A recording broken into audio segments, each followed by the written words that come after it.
June the 12th, 2016, lecture discussion number 243. Let me repeat that, 243. Yes, it is indeed June the 12th. Did I say the 2nd? I hope I said the 12th, 2016. And it is lecture 243. For those of you on the internet, both of those are true. And we have been absent for 2 weeks, in case you've been wondering.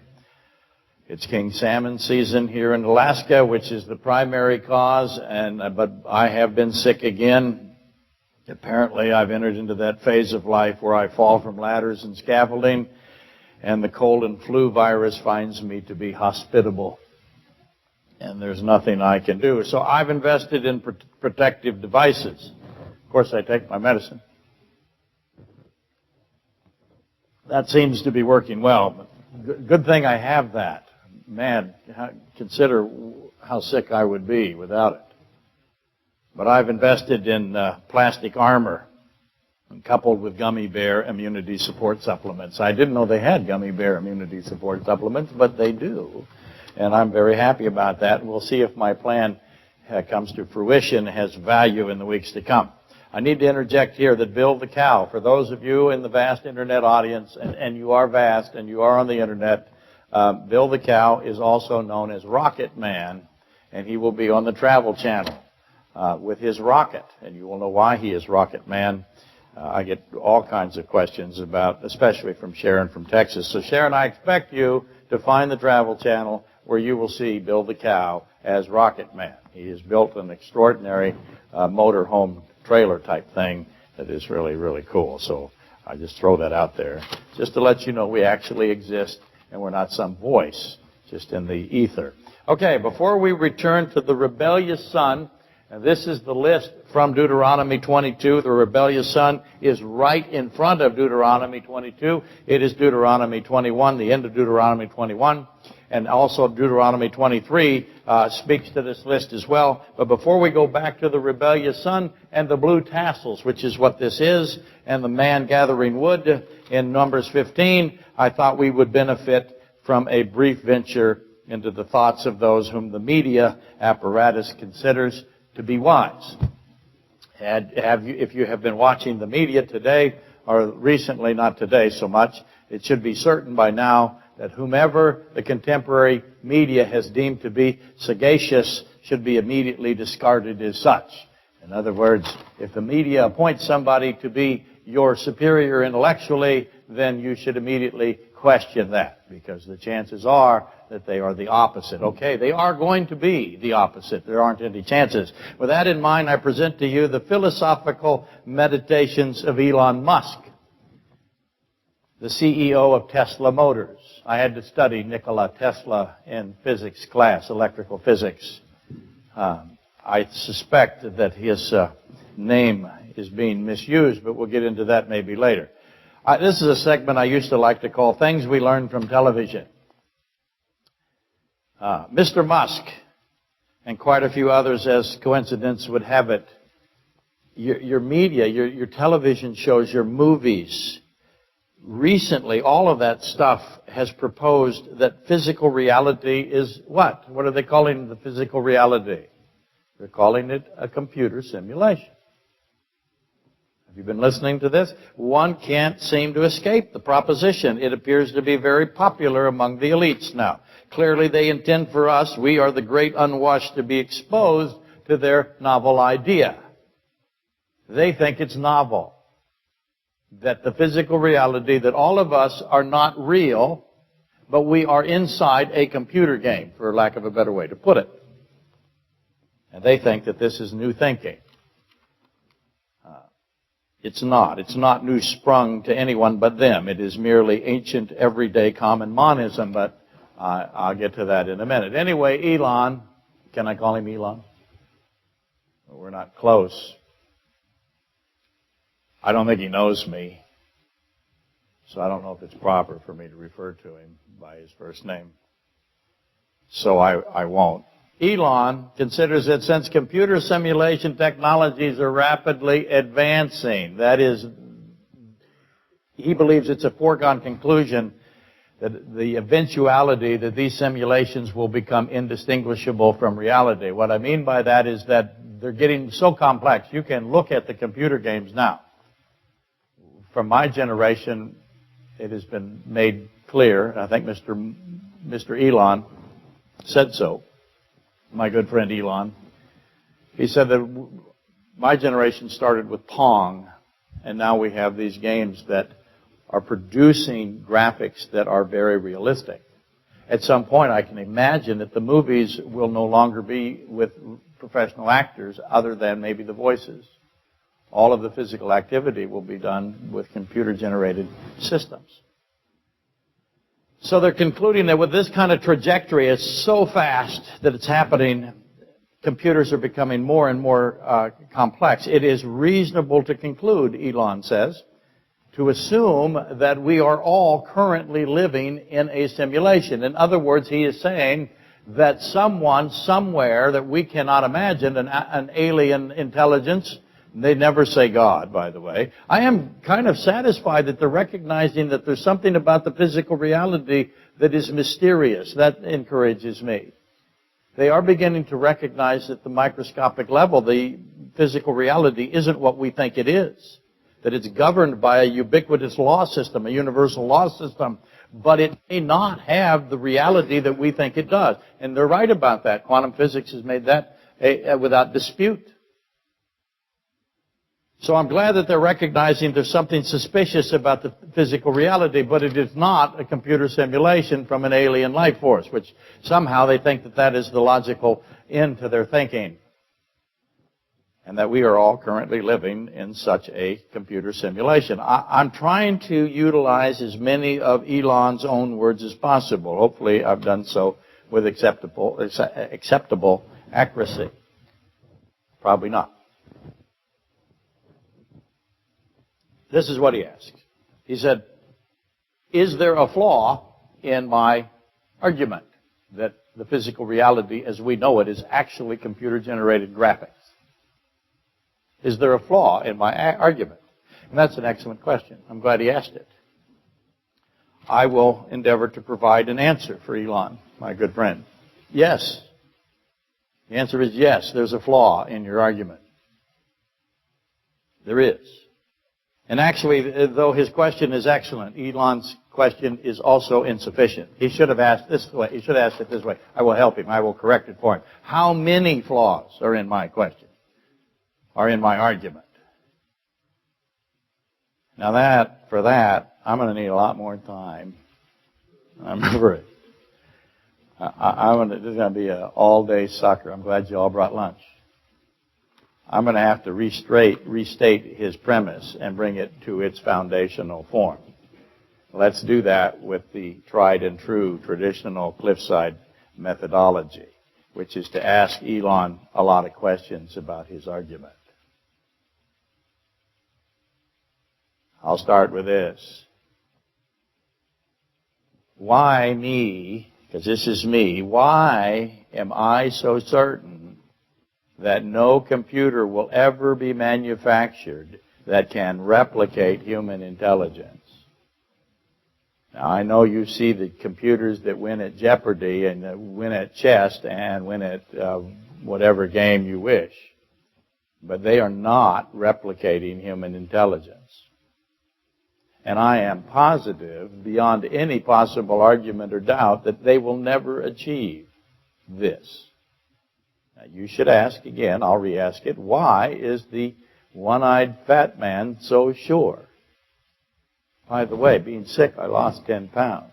I'm not as fat as I was. That's probably good news for everybody in my household.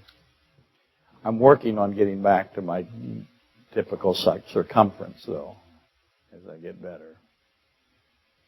Let me ask another question. If the entire contents of a human brain, your brain, my brain, everybody in this audience today, pick one of you, if the entire contents of a human brain could be captured and placed inside a computer system, what exactly has been accomplished? Apparently, this is a hypothesis of a recent Hollywood production. Whenever I bring the word Hollywood into the discussion, you automatically should think what? That's right, idiots. You should immediately just go right there. All movies are made for 14-year-old boys now. We've determined that to be the case. I'm not alone in that conclusion. But there's a Hollywood production. It was called Transcendence, not to be confused with transcendentalism. I can barely say that. I need more medicine. Transcendence. Anyway, I've not seen Transcendence.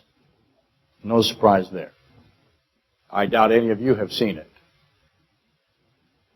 Hollywood is bereft of understanding of the material and the spiritual. They have no idea. They will never have any idea. It is spiritual wisdom is not in Hollywood. Ask why someday. Where do you get spiritual wisdom? It is only one source of spiritual wisdom. That is the one who wrote his wisdom down and placed it in his word. And you have to understand that at the deepest level in order to produce it yourself in the sense of being able to explain it to somebody. Hollywood has none. Don't spend your money on the movie Transcendence. I recommend Ice Cream. Ice Cream seldom disappoints. I can't come up with the time that it has disappointed me recently. If someone's, yours, mine, our entirety, our personality, our memory, our emotional characteristics, our reasonings were somehow transferable, placed into storage. Because that's what it would be, right? It would be stored inside of an electronic system. So you were able to take all of my personality, all of my little eccentricities, my memories, my emotions, characteristics, again, all of my thought processes, and you put them into storage. What have you achieved besides storage?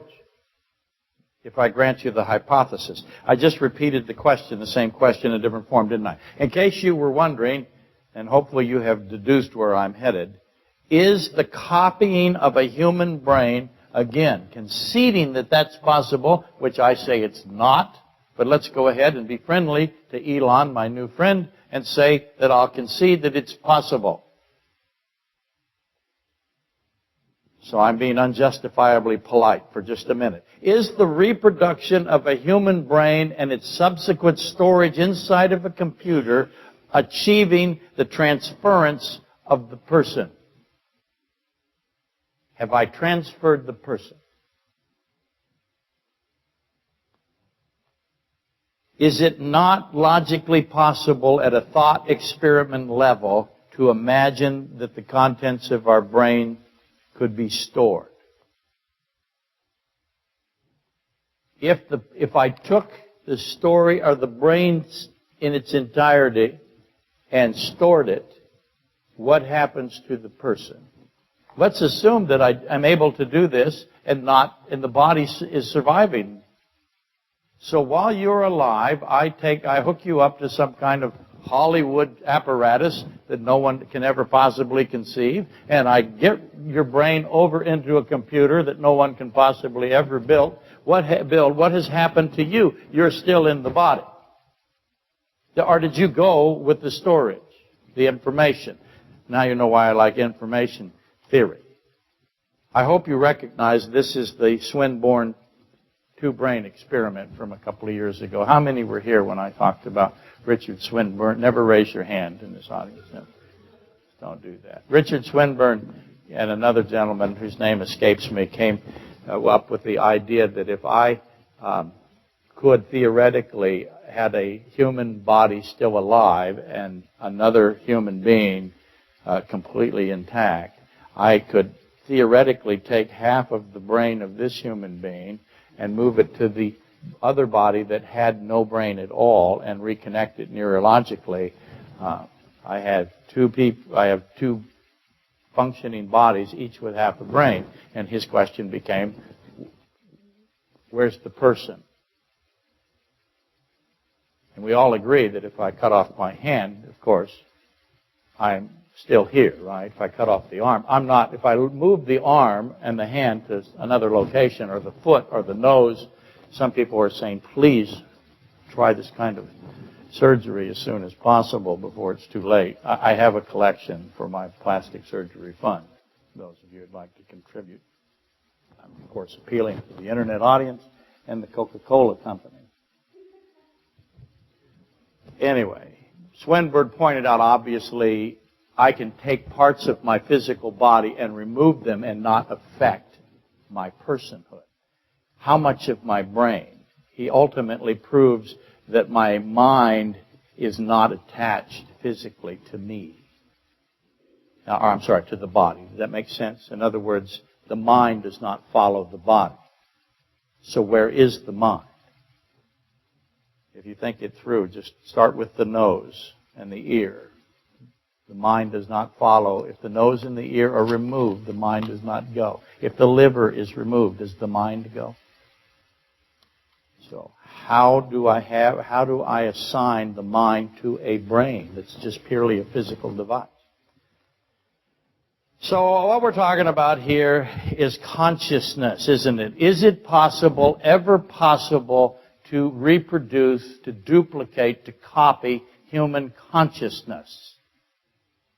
And my answer is no, never, never, never means never. This is the concept of artificial consciousness. And now you have to ask the obvious question immediately. Is there such a thing as artificial consciousness? How would you describe artificial consciousness? I'm submitting to you that they're contradictory on their face. Now, some disagree with me. I know who would do that.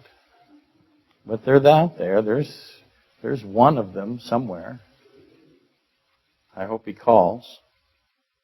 Or she. They believe that your consciousness is emergent or dependent upon your physical structure. That's logically indefensible. In other words, your consciousness is really a physical process that comes out of your brain and then takes it over. That's how they think. That's the common view. And they, of course, they say the consciousness is at its base of a physical process or source. And that's monism. Those are the monists. Again, monism is people that say you are physically only. Dualists are people that say, no, you have two substances. One of them is physical, the body, the brain mass, if you will, all the physical attributes. The other is a non-physical component, which is your mind or your soul. So, consciousness is not physical. If you think it is, all you have to do is try to describe it in physical terms. How much does it weigh? Where is it located? How big is it? What is it made of? Is it partically based? Can it be reduced to particles? Does it function like anything physical? Ever? How much does love weigh? Your idea. And some people have big ideas. I always ask them, are they as big as a house? What's the diameter of your idea? What's the cross-sectional analysis? Consciousness is not physical. Computers, however, are physical, aren't they? Perhaps they're able to imitate human attributes, but can physical devices comprehend the reasonings that manifest those attributes? Does that make sense? I hope it does. I'll keep going.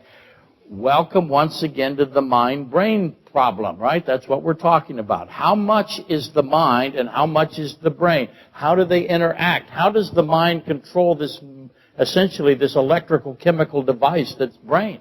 How does it do it? How does it read what's happening in the brain and put intentionality to it and put meaning to it? See, I have mental properties versus physical properties. Mental properties are completely different than physical properties. You can never say that they're the same. It's impossible to describe them with the same word. Computer simulations, you see, regardless of the advancement of the computers, has to be able to recognize and comprehend the reasoning of the human mind in order to duplicate it. Reasoning, intentionality, assigning meaning, those aren't physical. So you're asking a physical device to make something that is not physical, or to imitate something that is not physical. Just take an animal mind. I have 3 dogs. They are what we call a cabal. Now, they operate individually, and they have a conspiracy against me at almost every opportunity. They plot, they scheme, they manipulate, and they are very, very well organized. Diabolical, some would say. So how can a computer, a physical device, even take an animal's mind, which is incredibly complex? That animal can see a frisbee going through the air, anticipate its trajectory and its speed, make its body respond, intersect that device, catch it in the air, and it has to take the images, which are photon-level images going through receptors that are one-dimensional, and convert it into three-dimensional. Now, how does it do that?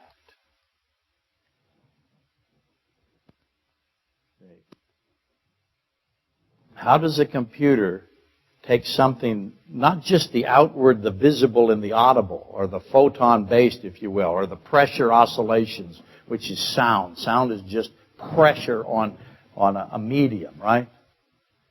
How does a computer take that which is unseen and copy it? What does your thought look like?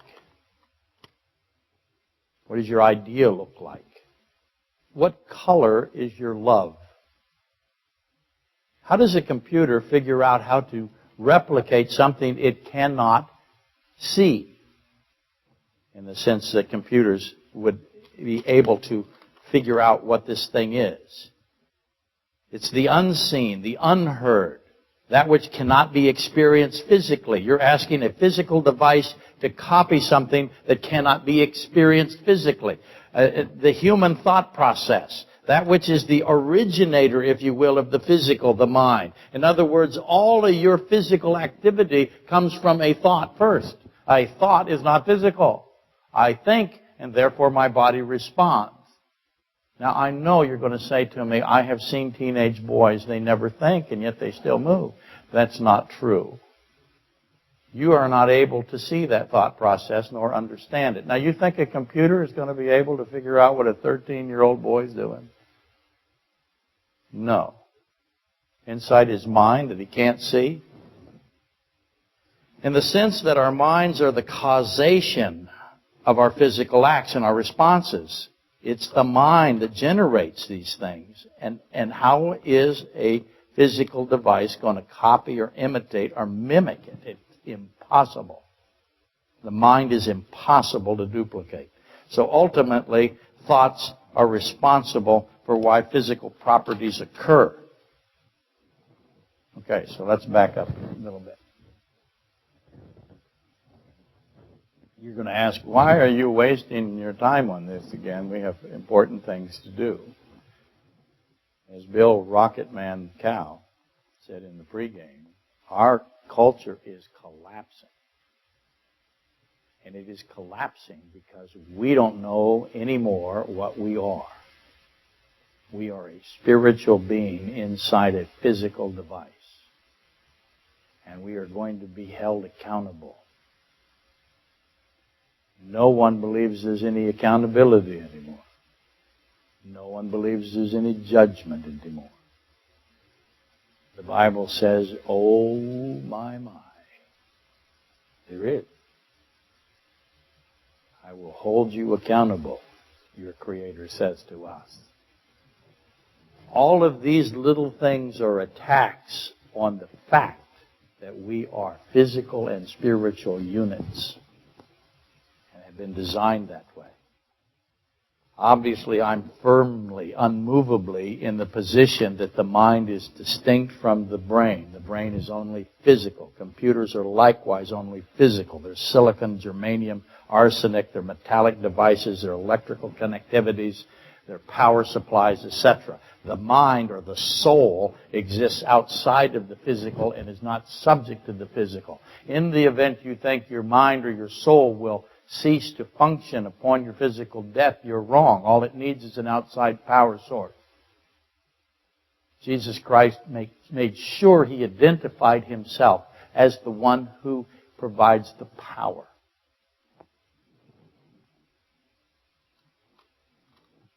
The attributes of the soul are completely non-physical. Consciousness, awareness, again, assigning meaning, predictions, intentionality, establishing meaning, free association of thought. That's the most important, frankly. The fact that you have a free will tells you that you are a spiritual being. Now, the monist, the evolutionist, will tell you you don't have a free will.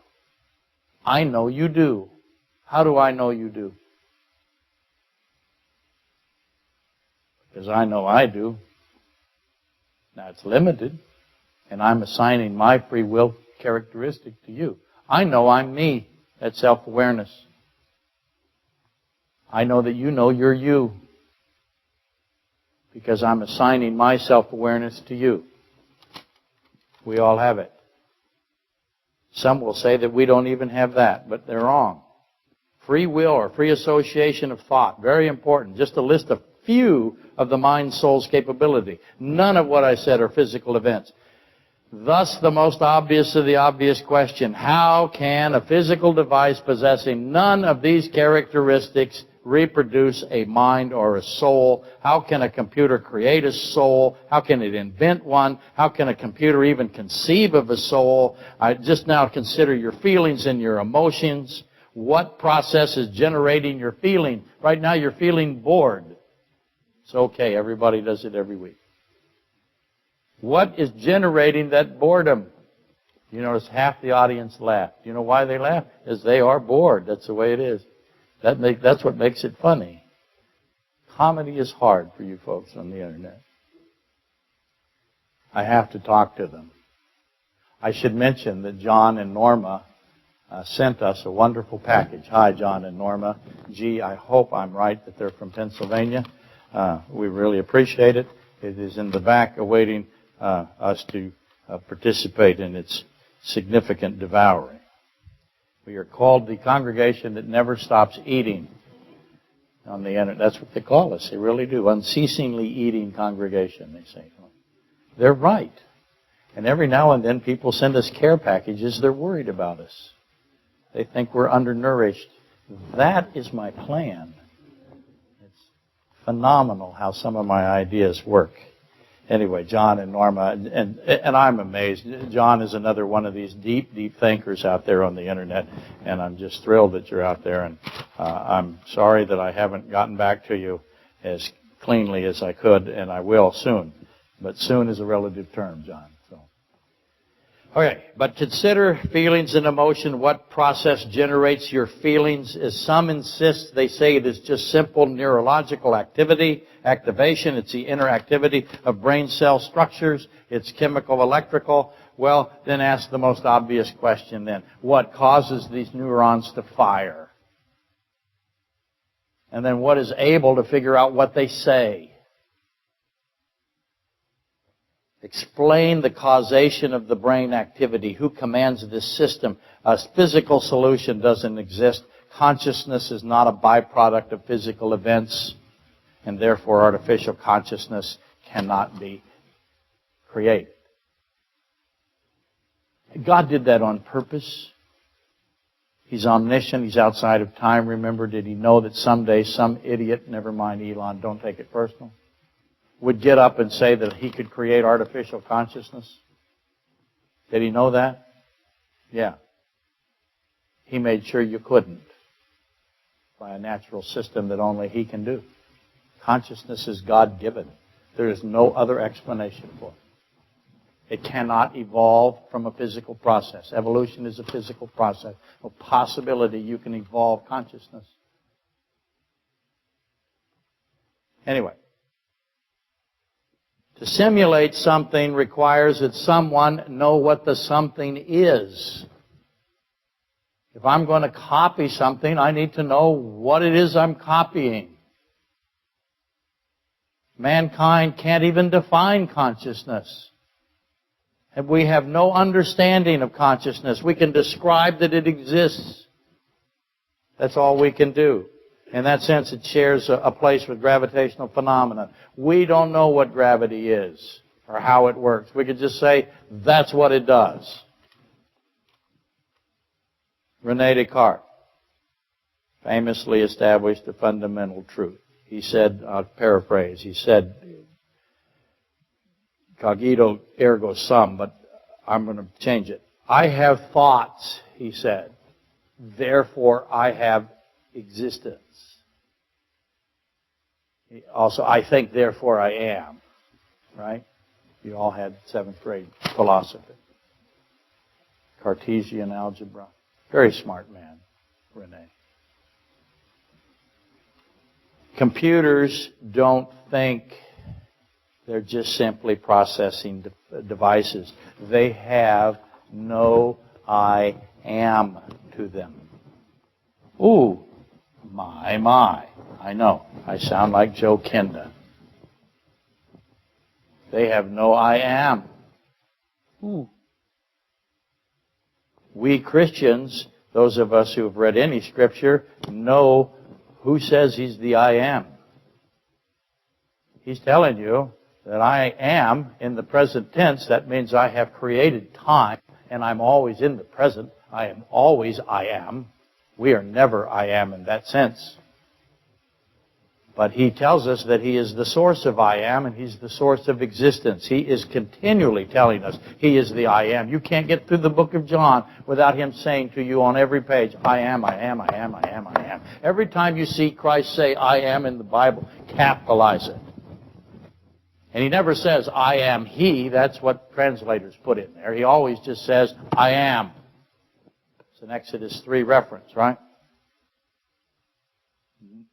Existence has to be breathed into us. No computer can replicate it. It's silly to think so. Okay? So, as you go through your week and you see this nonsense sprout up, just realize, oops, how do you deal with consciousness? Hey, here's our list from last week. Deuteronomy 22. Right prior to that, again, is the rebellious son that has to be executed for being a rebellious son. God says he needs to be executed. Most people will read that and go, oh, God's so bad. Poor little kid, he just doesn't want to mow the grass. God's going to blow him up.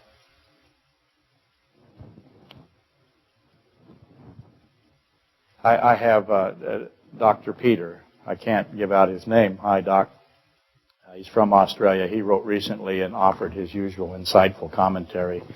Essentially, the good doctor pointed out that in Australia there is a complete disinterest in Scripture. Complete. He said almost absolute. I'm paraphrasing him. The Bible has just been discarded in Australia. Unbelief is assumed. It's not even discussed as a possibility now, is what the good doctor said. And I absolutely believe him. I suspect this is the condition of Europe as well. Here in the United States, we're lagging behind. Bill Rocketman Cow said in the pregame that we follow most of Europe, but primarily Great Britain. We lag them by maybe 30 to 50 years, as goes that area of Europe, the English-speaking portions. That will also be our fate. And I suspect that that's going to be, Australia is slightly, if not, I think slightly ahead of us as well. Here in the United States, at least in my experience from my mail and from my interactions with people that take me on, I guess, for lack of a better term, what I'm seeing might be just an internet actuality. I should concede that point. It makes it seem, what I'm experiencing, as if it is significant still in the United States, that people regard the Old Testament in particular as proof that Christianity is a hateful belief system and that God is evil. That I come across quite a bit. I'd say predominance of my hate mail comes from people who accuse me of producing a lecture that is based on a hate system, the Old Testament. God addresses this. He says the contrary. And he also says clear, Isaiah 5:20, you will see people who cannot tell the difference between good and evil. In fact, not only can they not tell the difference, but they invert them. They will call good evil and evil good. He is always good. If you ever come across anything in the Bible that leads you to conclude that He is not good, you are horrifyingly in error. And stop, hit yourself with a hammer, and read it again. The more you conclude that God is evil, the harder you use the hammer on yourself. Okay? That's the rule. If you approach it that way, eventually you'll see that He's not evil at all. In fact, you've completely misunderstood, and you have fallen for traditional monistic thinking. That's how all of this fits together, which this sort of makes me have a plan. Anyway, they say the Old Testament in particular, and they attack it as proof that God is hateful, and He's violent, and He is arbitrary. And we just happen to be centered in this discussion on blue tassels. This is Deuteronomy 22, and it describes what blue tassels mean. Blue tassels, if you remember, and some of you don't, originates at Numbers 15:32 through 41. I have a man gathering wood on the Sabbath. And that is so evil that God executes him. Orders him executed, and all of Israel takes him out and stones him to death because he's gathering wood on the Sabbath. And to memorialize that so it never happens again, everybody in Israel, they have talits. They're a headdress, if you will, that replicates or tries to give you the impression of the tabernacle of Moses. And their talits have these blue tassels now on the bottom, fringes, if you will. They're still there today. If you found a Jewish talit, it would have those blue tassels. Those blue tassels are to remind Israel of the grave wickedness that the man gathering wood was attempting to do. And I've made the case that the rebellious son that was executed and the man gathering wood have a relationship, okay? So there's your list in Deuteronomy 22. Hopefully you remember it. We'll go back to it next week. An ox and a sheep goes astray. Don't hide yourself. Remember all of that? Okay. This is Ananias and Sapphira. This is the other Daniel's fault. Not Daniel, but the other Daniel. Okay, in case you were wondering. You might ask, who is the other Daniel to the other Daniel? See, now, back to consciousness you go, right? Thank you for laughing. That one person that did. Okay. So that's how we got here. Deuteronomy 22 provides the initial explanation of the blue tassels. What that man gathering wood was doing and why he put blue tassels. In Deuteronomy 21, 18 to 23, that's the rebellious son. Also adds key information to the meaning of the blue tassels because it explains Deuteronomy 22. So I have both the man gathering wood, it's not a coincidence, and the rebellious son. They're commonly brought forward by the usual advocacy groups as examples of biblical barbarism. They say these are two innocent guys just out wandering around. One of them doesn't want to mow the grass. The other one wants to build a fire and roast marshmallows. And God kills them both. If you have that position, you are so far from what's really happening. And they usually bring these two up in concert with Leviticus 18, 19, and 20. Now there's others, but I get these a lot. Obviously, I respond when approached by someone with this perspective, with what is certain in the context. The man gathering wood and the rebellious son must have been engaged in murder. And it had to be mass murder. Both of these men are attached to blue tassels. God Himself says these are capital offenses. Now, I don't want to get into this subject today, but we've had a mass murder again in this country, in Orlando. An act of evil by a man of evil. If you had the opportunity to stop him, I believe everyone here would stop him. And trust me, if I had been anywhere near that area, I would not have been defenseless. There's one great big difference between Alaska and Orlando, Florida. Alaskans are not defenseless, nor will we ever be. I believe. Plus we have water. That's always good. And natural refrigeration systems. It snowed here a couple of weeks ago in June. It was hilarious. Anyway. God intervened and stopped these two men because they were profoundly evil. It's your job to figure out how they are evil. And one of the clues he gives us is that you memorialize the evil that they were trying to do with the blue tassels on the ends of the talit, which is a device to reproduce the tabernacle of Moses. So that's how we go. Obviously, solving the meanings of the blue tassels, or solving the meanings of blue, just blue. Let's break it in half. Blue, I've got to figure out what blue means. Why blue? Why not a red tassel? Why not a gold tassel? It's not. It's blue. Why did God pick blue? And what blue did he mean? How did you get the blue? Those of you who were around when I did this 15 years ago, none of you were here. All those people have since decided they had enough. But figure out the blue, and then figure out why tassels. Those tassels have great significance. And that's going to lead us to the nature of the evil that was intended by these two men. So let me put them together. I have the gatherer. And my lovely Lori would like me to tell everybody that I am aware that I need a haircut. She said, as soon as you turn around like this, they're going to see that you need a haircut. You're right. I was sick. I don't like getting haircuts when I'm sick. I'll get a haircut soon. Soon is a relative term. Gatherer. Okay? Rebellious son. Ooh.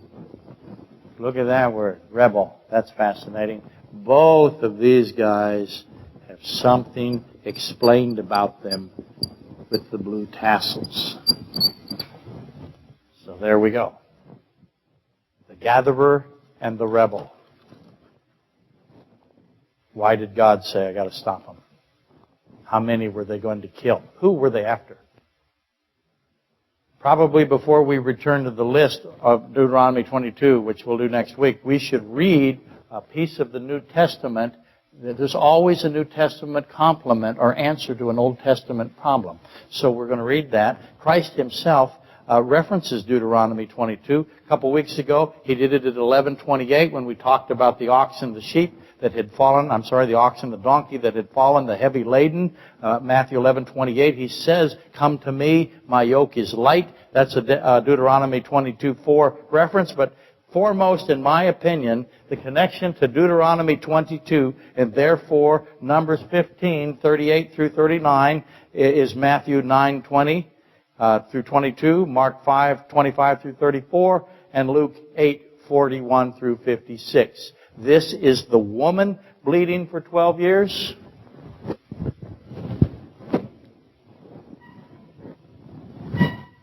So I have the bleeding woman. I'm going to call her 12-year woman. But Christ does not call her the woman. What does he call her? He calls her daughter. So I'm going to call her the 12th daughter.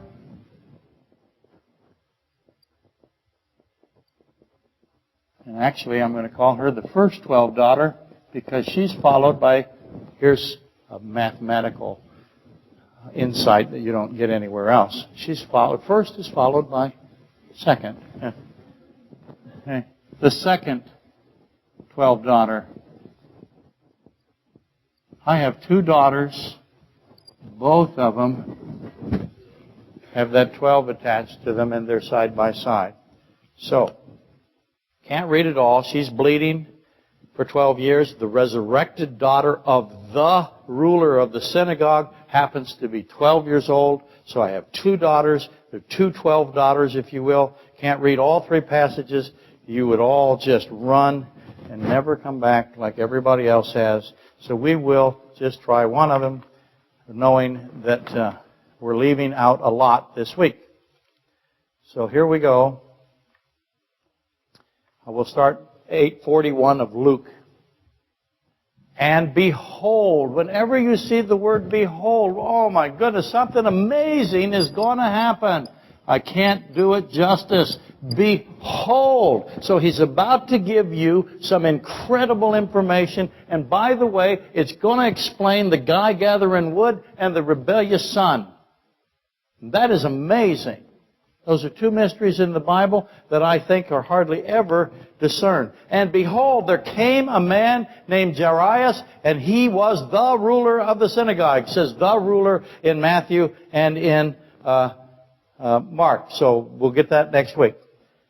And he fell down. And by the way, when you see a ruler, that word has some implications, doesn't it? How many times have I said, by the way, by the way?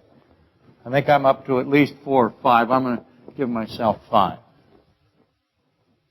Trying to break that habit, by the way. So far, not so good. Behold, there came a man named Jairus, and he was the ruler of the synagogue. Think about this. And he fell down at Jesus' feet and begged him to come to his house. Now, is that typical for a Levite? Probably a Pharisee to do that? I would say no. For he had an only daughter, about 12 years of age, and she was dying. And as he went, the multitude, this is a Levite Pharisee in all likelihood, the ruler of the synagogue, his only hope to save his daughter is somebody up to this point he's hated and tried to kill. Consider that, if I'm correct. But as he went, the multitudes thronged him. So Christ is being pressured by a multitude, thousands and thousands of people. Now a woman having a flow of blood for 12 years. Not a coincidence. 12-year-old daughter, 12-year period. The life of the daughter corresponds to the time of the bleeding in this woman, who had spent all her livelihood on physicians and could not be healed by any. There's a lesson for you. How many of these guys are going to solve death? Came from behind and touched the border of his garment. She touched, if you go to Mark and Matthew, you will find that she touched the blue tassels. And that's what her plan was. She came from behind, got through that multitude, touched the borders of his garment, and immediately her flow of blood stopped. And Jesus, omniscient God who knows everything, asks this question, who touched me? Does he know the answer? Please answer. Yes, he does. And if you think he doesn't know the answer, get your hammer and start hitting yourself. He's omniscient God. When all denied it, all means all, Peter and those with him said, Master, the multitudes throng and press you, and you say, who touched me? He's saying, everybody's touching you. And Christ isn't asking, who touched him? Figure out what his question really is. But Jesus said, somebody touched me, for I perceived power going out from me. Oh, did he feel a tingle? Goosebumps? This is God. What's he really mean? Do not think like you. Try to think what he really means. Next week we'll solve that, I hope. Now when the woman saw that she was not hidden, she came trembling and falling down before him. So now I've got two people, a woman and Jairus, both fell down before him, right? She declared to him in the presence of all the people the reason she had touched him and how she was healed immediately. And he said to her, Daughter, be of good cheer, your faith has made you well. While he was still speaking, someone came from the ruler of the synagogue's house, saying to him, Your daughter is dead. Hey, 2 daughters, right? Do not trouble the teacher. But when Jesus heard it, he answered him, saying, do not be afraid, only believe, and she will be made well. Believe what? If you believe that she'll be healed, is that what you're thinking? What does Christ always want you to believe? He wants you to believe that He is God come to save you.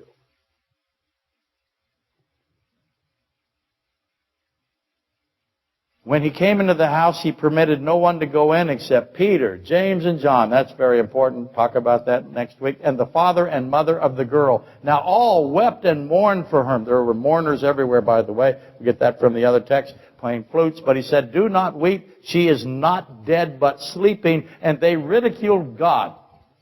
Now that is as dumb as you can get. God is defining for you what He thinks death is. And He's right because He knows. And you ridicule Him. You say death is not what you think it is. In the case of this girl, it's not permanent, is it? There is a permanent death. It is the second death. It does not mean you lose existence, however. It's your destination, your destiny. Don't ridicule God for what He says is the definition of death.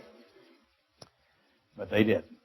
But He put them all outside, took her by the hand, and called, little girl, arise. Now, I'm going to take umbrage with that. I do not believe that's what He said. If you go to Mark, it says something completely different. We'll get to that in just a second. And He commanded that she be given something to eat. Why did He do that? What did He want her to eat?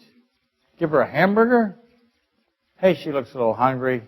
She's been dead. How about a pizza? This is God. And her parents were astonished. And He charged them to tell no one. Okay? Obviously, this is a blue tassel event. That first woman, that first daughter, He calls her daughter, decides she's going to grab the bleeding daughter, if you will, desperate to live, battles her way through the multitude to grab the blue tassel of Christ. She knows she's got to put her hand on that blue tassel. Why did she know that? Questions pour out, don't they? By combining the accounts of Matthew 9, 18 through 22, and Luke 8, and Mark 5, 24 through 43, we know something very important. Matthew 9, 21, for she said to herself, this is her thoughts. She thought these things. If only I may touch His blue tassels. Garment, but it's clearly the blue tassels. I shall be made well. Luke 8:44 says the border of His garment. That's the blue tassel. The blue tassels are the border. Back we are now, Deuteronomy 22, Numbers 15. Rebellious son and gatherer of wood on the Sabbath. Why is she doing this?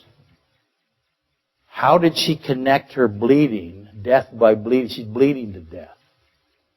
12 years. How did she connect her bleeding with the capital offense of the man gathering wood and the rebellious son? She knew the blue tassels had something to do with her. All she had to do, fight her way through the crowd, touch that blue tassel. She's going to be healed. How did she figure that out? It says in, let me see if I can find it really fast. Here it is. But the woman, fearing and trembling, knowing what happened to her, came and fell down before Him and told Him the whole truth. There's a great line there. What is the whole truth on this woman? She not only told Him the whole truth, she told everybody that was there the whole truth. What is the whole truth? Luke 8:47 relates that she was intending to stay hidden. She wanted to be undetected. But then God asked, who touched me? Omniscient God asked that. And she got scared. What's she afraid of? She comes forward with great fear and she confesses the reason, the whole truth, before all the people why she went for the blue tassel. So why did she intend to remain unknown? Was she afraid of something? Of who? Of what? What did she fear? Had the multitude known who she was and her reason for touching the blue tassels, what would they do? Because she fell down and confessed in front of them what it was. Everybody now knew who she was, why she touched the blue tassel. Was she disguised, by the way, do you think? Absolutely she was. How come? Because she's bleeding. So that means she's unclean. I'm going to reach down and pick up this thing. Because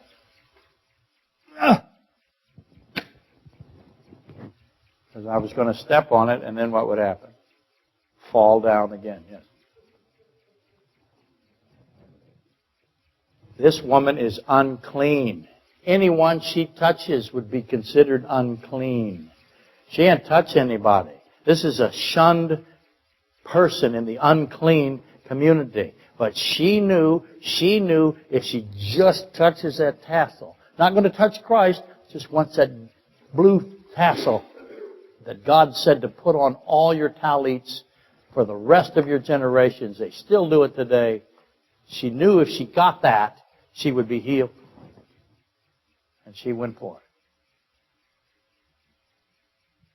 She would be healed and cleansed. She'd no longer be dying, and she would no longer be unclean. And now we know something. We know that the talit of Christ, the blue tassels of Christ, it's called a talit. Very important. T-A-L-I-T. That thing that he's wearing, it has the blue tassels. If you touch it, it makes the unclean clean. It stops the bleeding. The life is in the blood. If the blood leaves, the life leads. To keep life to live, the woman knew to touch the blue tassel. She figured it out. Quite the theologian, this woman. There's no excuses for the rest of you women.